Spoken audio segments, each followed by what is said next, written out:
welcome back. Gonna catch myself a Nidoran, hopefully.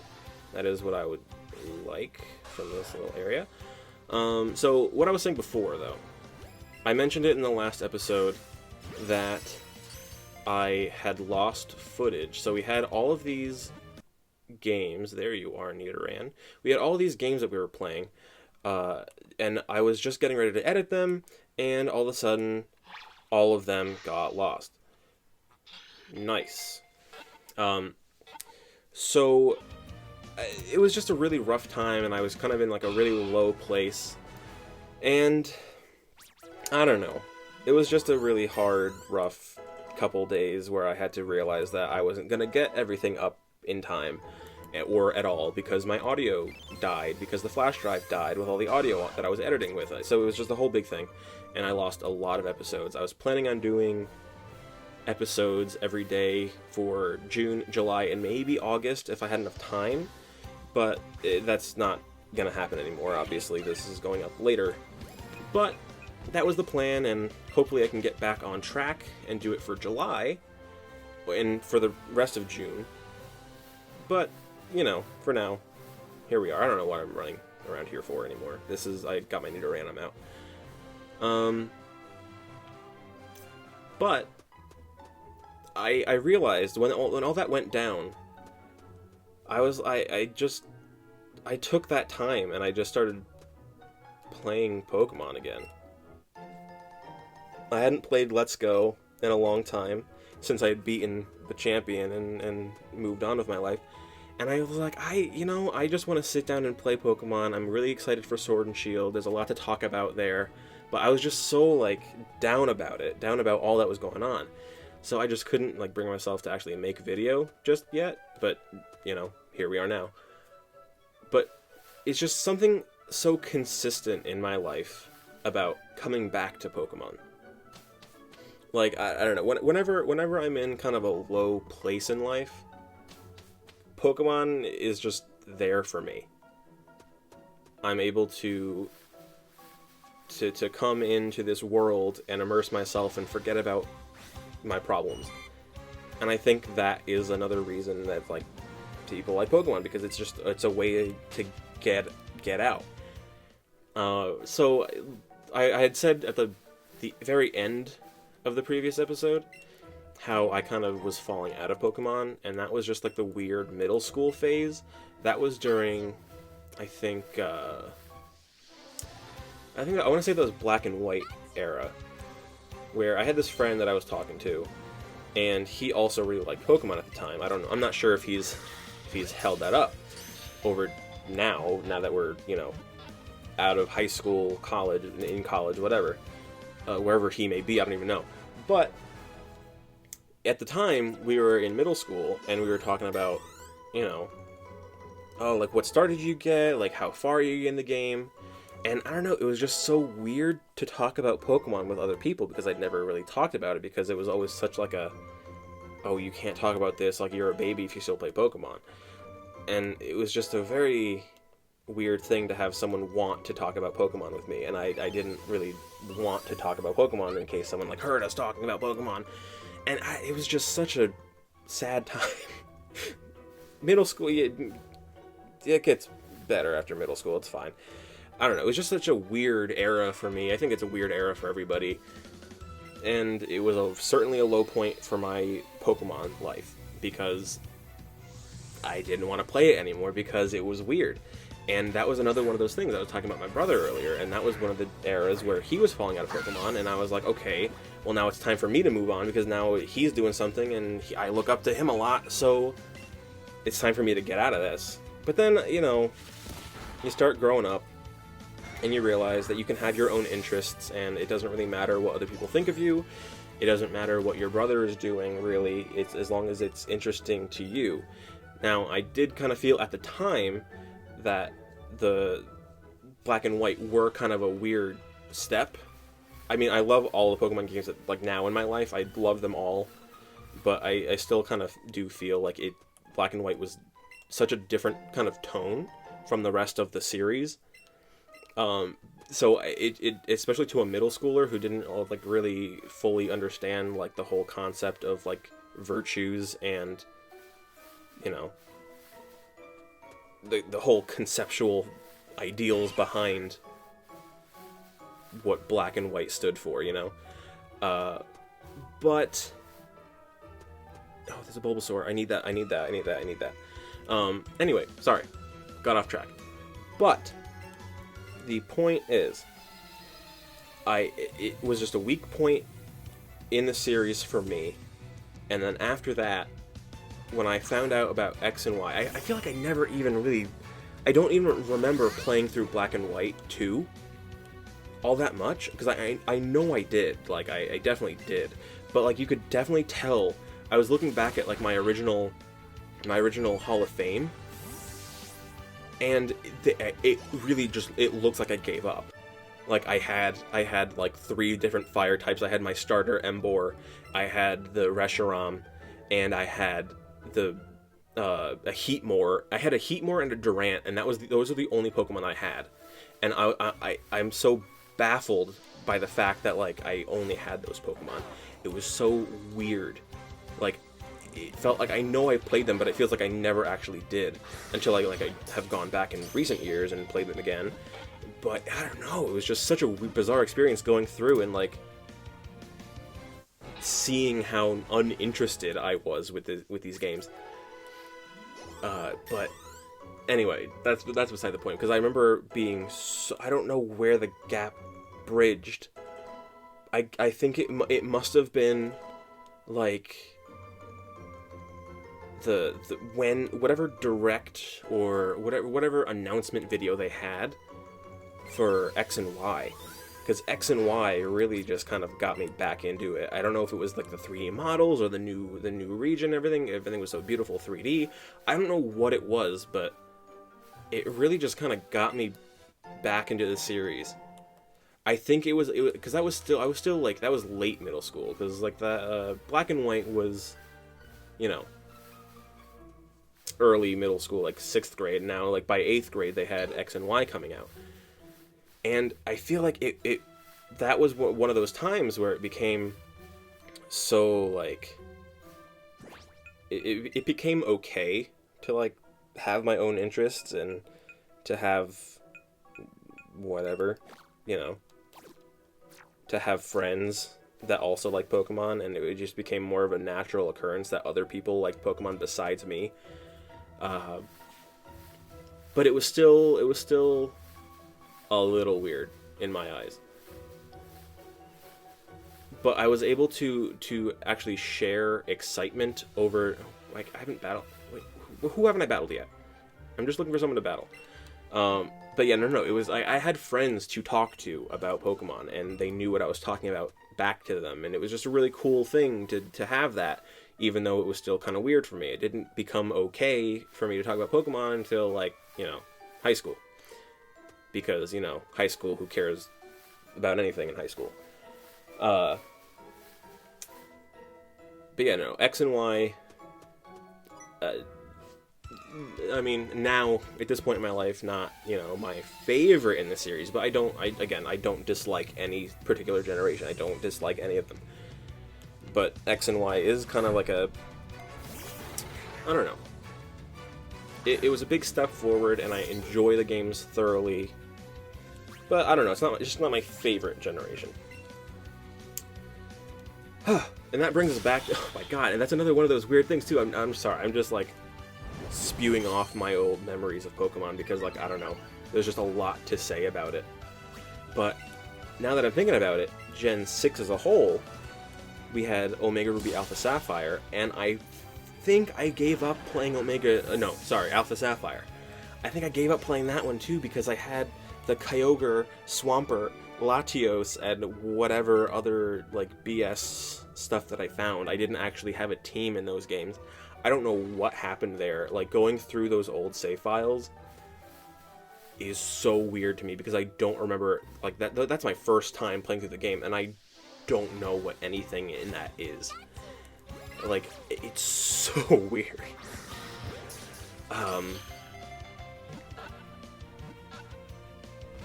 I had something to say, and it just totally left me, and it's... Ugh, get in the bowl, Pikachu! I don't know. Oh my god, this Pikachu. Okay. And I will say, I am such a Pokemon fan that I am using the Pokeball Plus. I don't know, you've probably heard it. Yeah. You've probably heard it this entire time. But yeah, no, this is really cool. A really cool piece of technology. I'm excited. You know, I'm excited to see what else they have in store for you know, the new, like in terms of hardware, what they have in store for these new games too. Oh my god, I just realized something very important, and I can't believe I've neglected to talk about it at all yet. I was talking about the new Pokemon memes, and I have yet to talk about Wooloo. How can I forget about Wooloo? Wooloo has blown up, and people keep saying that they want to Dynamax their Wooloo, and I am for it. I am ready to talk about a Dynamaxed Wooloo. Now, I don't even know how Dynamax is going to play into this thing, but, like, Dynamax Wooloo, 100% yes. It's just everywhere now. Like, you look on Twitter, and there's just so many memes about Wooloo, and understandably so. Like, it's just a ball of fur. Now, I'm thinking it's going to evolve into something, and I don't know if it's going to get a secondary type, but that would be really cool to have that be the thing. Now, I've talked about this. I've seen art of it on Twitter, but I don't know how it's going to actually play out. Now, I've seen pictures of a potential evolution for Wooloo where it's like a wolf, like the saying, it's like a wolf in sheep's clothing. Like, that would be really cool to me. And like it has like the powdered wig. That's like when I look at Wooloo and I look at the little like weird hair strand things that's coming out the side of its face, I immediately think of like a powdered wig. And like that's when I first saw it, like that's what I thought of. Like it's gonna like have a powdered wig when it's gonna evolve, and it's gonna have a powdered wig. And it has little horns, so I'm assuming that it's going to grow bigger horns. If Wooloo, okay, I am on the I love Wooloo train as much as everybody else is, but I will be just a little bit disappointed if I can't, if there's no evolution to Wooloo. Like, that will be a little bit upsetting to me, because it looks like it could have a lot of potential. It's cute as a base form, but it needs to evolve into something powerful, and I need to see something powerful out of Wooloo, or the whole thing is blown. Like, kind of like Komala.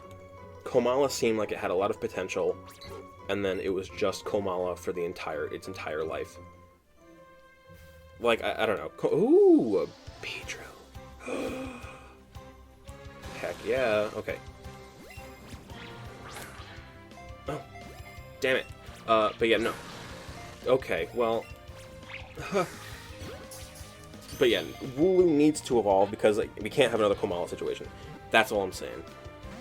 Beedrill. Okay. I got this. Got a great throw. Yes, okay. I'm gonna add this to the team. Beedrill. Need this Beedrill.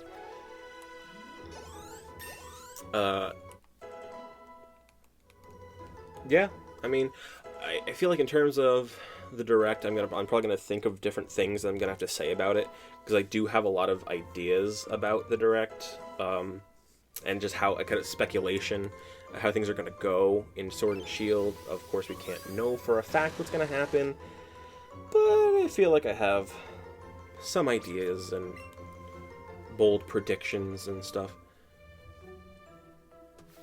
trying to think right now if there's anything else that I saw that was like prediction heavy. I think we can go to here and get. Oh, I hope this returns, like having the Pokemon box like in your bag. I think that would be pretty cool. Who do I want to get rid of? I have too many poison types as it is. So I'm gonna change out Bellsprout. Oh my god, it's a level 3 Beedrill. Oh jeez. What am I gonna do with that? Not much. Is it even gonna be a good Beedrill? I don't know. Is it be a competitively bashful? I mean, at least it's just neutral natures. Oh, impish nature. Okay, so not a special attack. I mean, that's not bad. That's not the worst. I don't think. Oh well, this Eevee learns a lot of special attacks, so maybe not. Okay, that's not good. Well, that's not great. Well, you know, that might be okay. That might be the only okay one. I might go back in between episodes and catch like a better Nidoran.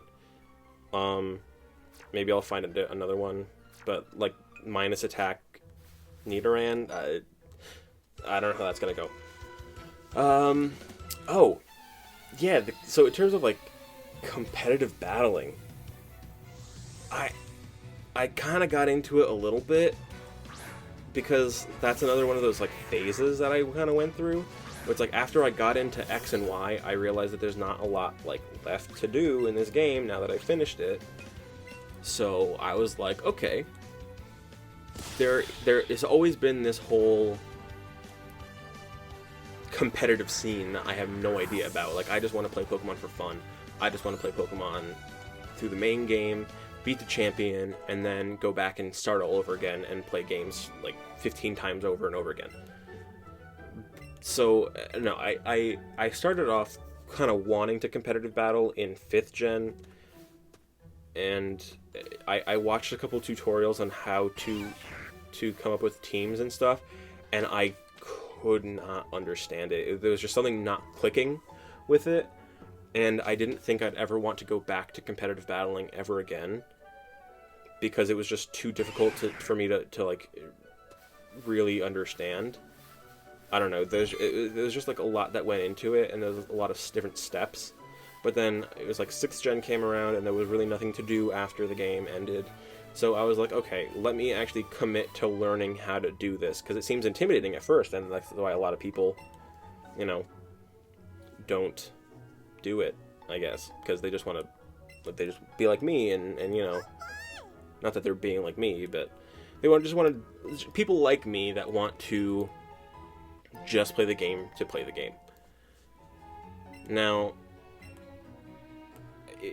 I learned how to like read natures and stuff, because that was very confusing to me, but it's really very simple in just that, like, with each nature of the Pokemon, one stat is increased, one stat is decreased, and sometimes there's a couple natures that increase and decrease the same stat, so it's just nothing. It's just the same thing. So that part I was able to figure out just fine. Now, when I first learned, like, once I finally committed to learning how to do competitive battling, I learned through, like, Smogon and stuff like that.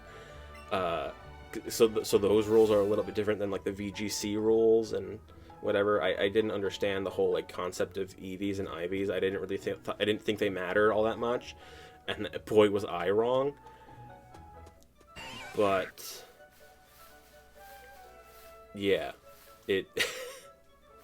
I have like the battle videos for the first couple of teams that I used to have, and they're just bad. My teams are bad. Like, I won with a couple of them, and like I didn't have great like strategy work, you know, like synergies and whatever. I try to come up with as best synergies as I can, but like some Pokemon that synergize well with my team are just so ugly, and I didn't want to use them, so I didn't. Why did I come back in here? I didn't want to. Whatever. There's some of them are so ugly I couldn't want to use them, but sometimes you just kind of have to suck it up and use the ugly Pokemon. like, well, I was gonna say Probopass, but I think Probopass was actually on my first competitive team. Which, if you know Probopass, that's probably not a good idea. Does my Nidoran already know Double Kick? Oh, my Bulbasaur should know something about the... No. Well, okay. I'll use Beedrill to get over the Bulbasaur. Okay, Vine Whip. Yeah, that's fine. But yeah, no, I think Probopass was on my first... I forget exactly who was on my first team, but it was really not a good team. If I find it, I'll throw it up on the screen. If not, then there's just weird awkwardness, silence. But just a real awful garbage team. But it was a good first attempt for me, I think. So, like, because I didn't lose every single battle that I had. But it was just really not good. I've gotten better. I'm still not great, but you know, because I'm very finicky. Okay. I think I'll talk about my road to competitive battling on the next one after we watch this Slowpoke. Let's watch him and get money for it. Again, thank you for sticking with me and for checking out this video. I don't know how many people are still going to be here at this point in the video, but if you are, thank you so much. And I'll see you on the next one after we're done watching this Slowpoke. Bye.